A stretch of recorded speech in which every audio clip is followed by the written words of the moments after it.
Hey guys, it's ArchieLuxury. ArchieLuxury from the ArchieLuxury channel, the Paul Pluta channel, and ArchieLuxury corporate. Guys, keep watching. Keep watching. I need the viewers.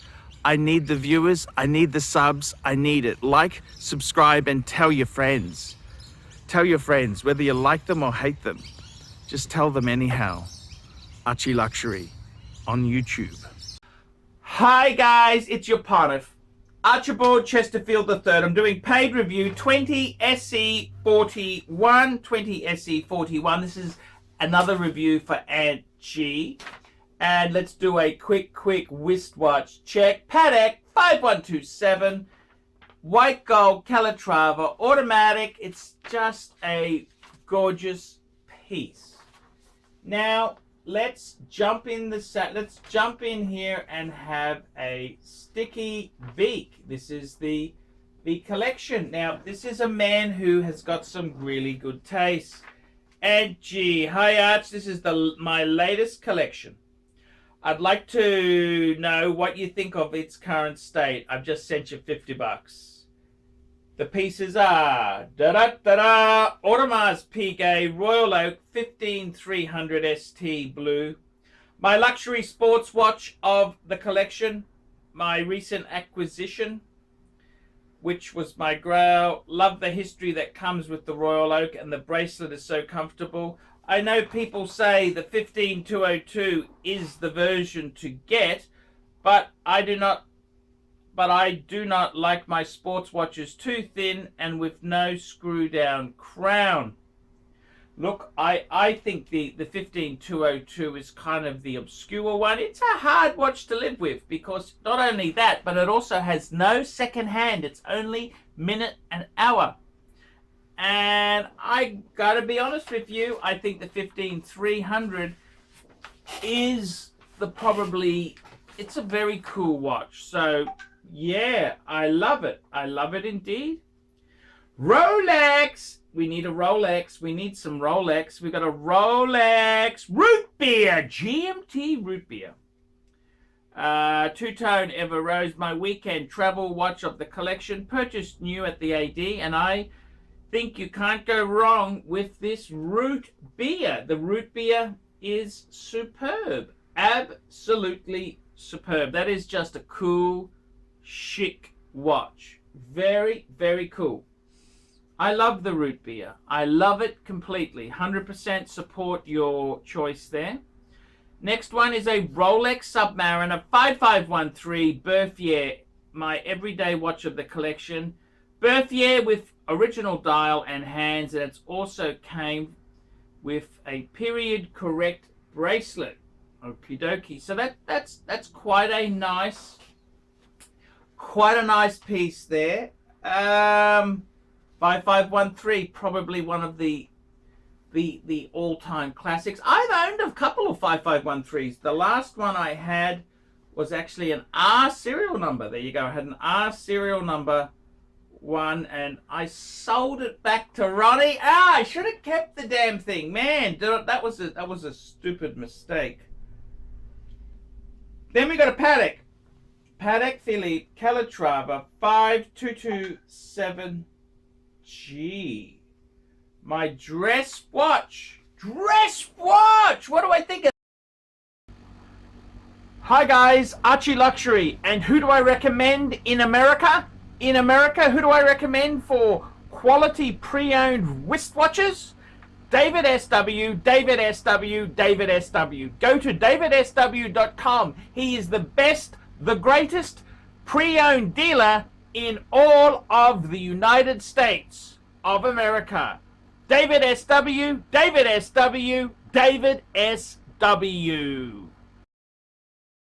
I gotta tell you, the 5227G, hey, my 5127 says hello.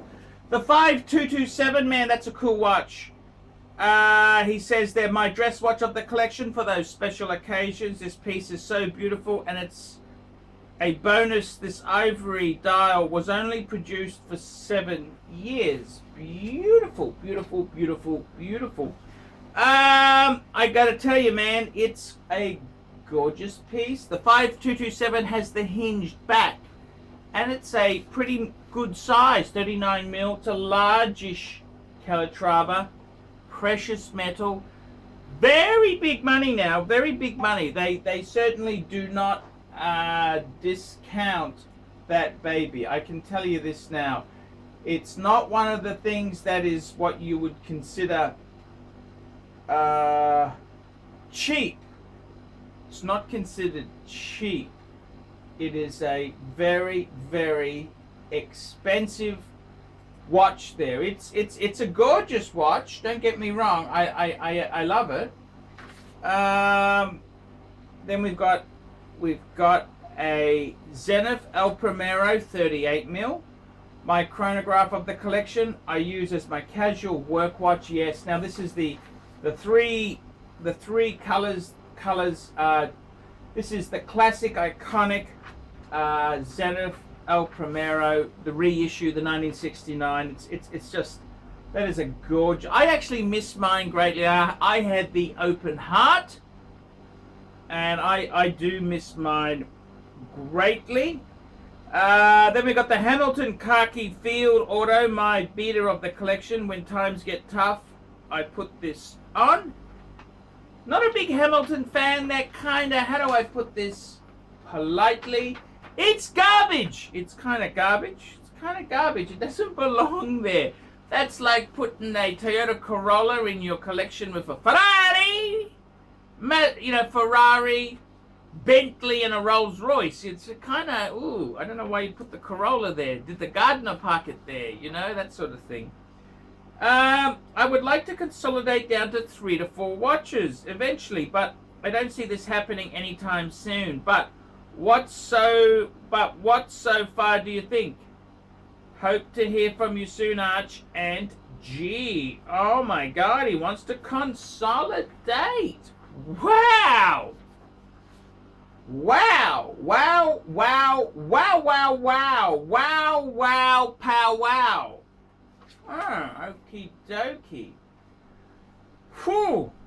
What would I consolidate? Well, let's have a look here, okay? Now, for starters, I kind of, I gotta be totally honest with you.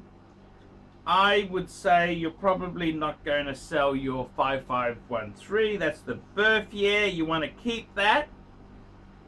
I can understand that. That's your birth year watch. Definitely, I'd be keeping that. The other definite keeper, I would say would be the 5227. I mean, that is classic, iconic, gorgeous. The next thing I would keep,